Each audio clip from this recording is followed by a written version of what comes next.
Hi guys, welcome back to my channel. I'm sorry about my messy hair today. It's getting so big that I cannot do anything with it, so I'm definitely due a cut. So I hope it's not too distracting, bear with me. But yeah, I feel like it's just getting bigger and bigger, and eventually I'm just going to be with hair. Yeah, it's crazy. But today we're going to be talking about the pros and cons to the purple plan on WW. So I've done videos on the pros and cons to the blue plan and the pros and cons to the green plan. Of course, these are all opinion based, it's just how I feel about them, and it's been really interesting. Those conversations have just been so eye-opening for me, and it's so interesting to see how other people interpret things and what they see as an advantage that you might see as a disadvantage. So yeah, today I'm going to be narrowing down the pros and cons to the purple plan in hopes that it gives you a bit more information, or if you're sort of struggling which plan, you can go to all three and think about the advantages and disadvantages of each and make a more informed decision. So I'm just going to get started. I'm going to start off with the pros because there are so many pros when it comes to the purple plan. It's one of the plans that in my opinion is the most dramatic. It just seems to me like I look at it and I think, wow, it's so different to anything that I'm used to. I know a lot of people are liking it to the Slimming World plan. I can't really speak about that because I've never been part of the Slimming World community. I've never even looked into it. I have no idea what it's even about. I've never even visited their website. I know nothing about it. The only thing I know about a Slimming World is that my stepmom has been on it, and it's not really been that great. She's lost a lot, put a lot on, lost a lot, put a lot on. So to me it looks very, very yo-yo-y. I don't know if that's the diet or her choices. I really couldn't say.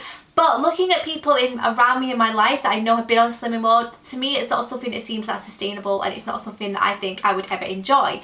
So yeah, when I look at the purple plan and when I hear about it, most people, the world, you know, Slimming World pops up. So yeah, today I'm going to be looking at it with a complete fresh set of eyes. So let's talk about the advantages. And the first one is that complex carbs have now been added to the 0 point food menu, which is incredible. A lot of people love their carbohydrates, a lot of people love their chips, potatoes, everything like pasta, grains, wheat.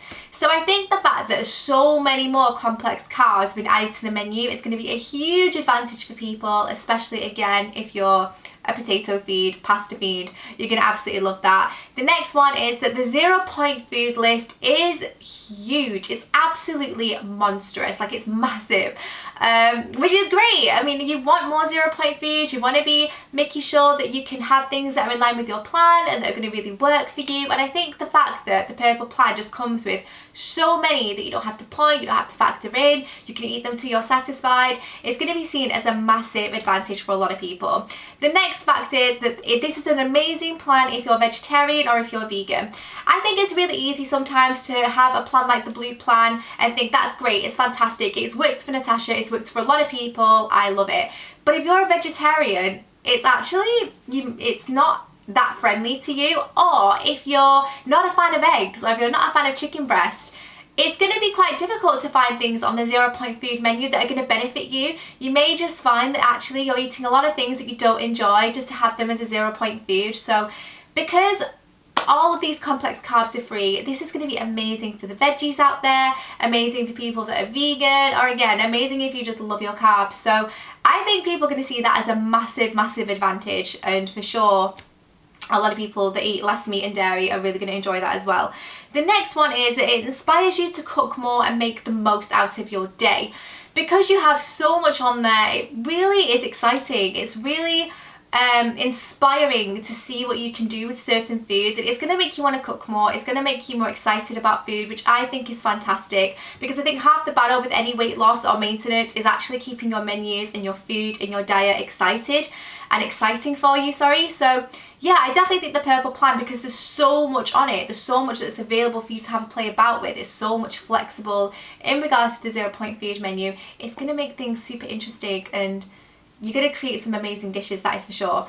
And the next one is, and this is one of the biggest apart from the fact that the carbs have been added, is the fact that you get so much more flexibility when it comes to dining out and having more flexibility overall, because so much is on there in regards to a 0 point food menu, and so many meats, so many carbohydrates, so many other things are on there that it's going to be really easy for you guys to implement that into your routine, whether you're cooking for yourself or whether you're dining out. It's just going to be a really fantastic one in regards to flexibility. So let's flip the coin now. So those are all the amazing things. So you might think like, why is everybody not on purple? Well, there are some disadvantages that I see when it comes to the purple plan.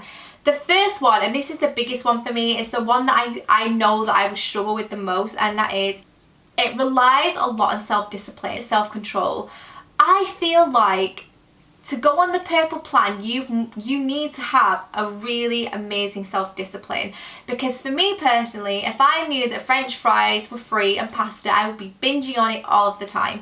And I have a fantastic self-discipline. Like, I am really, really good at portion control. I'm very, very good at saying no. But I know generally that when I was on my weight loss journey, if I knew that chips were free, I'm not sure how quickly I would have got to my goal, if I'm completely honest. So I think you need a lot of self-discipline, a self-control and restraint, which can be difficult and more tricky than you might actually think. You might think, oh, I'll just have this, I'll just have that. But if you know something are free, you're gonna overeat it, and it's carbs, and is it ever going to be really super friendly to you? I mean, think about it in that sense. The next one is that you need to have nailed portion control, and that kind of goes in hand with what I've just mentioned about self-control. Again, if you know chips are free, if you know pasta is free, if you know bread is free, are you going to stick to your portion that you should be eating? Are you going to have one slice of toast when you can have 3? Do you know what I mean? It's about having to think about your mannerisms. It's about having to think of what your behaviour is like and what your nature is like. Is this going to use your nature against you? Is this going to mean that you're not great in this area and it's going to make you make unhealthy choices? For example, I did a whole video on why people aren't losing weight on WW. I will link it above, and it hit the nail on the head, and it was because people are treating 0 point foods as 0 calories. There is no food you can put into your body that is 0 calories apart from water. Even fruit and vegetables have calories within them.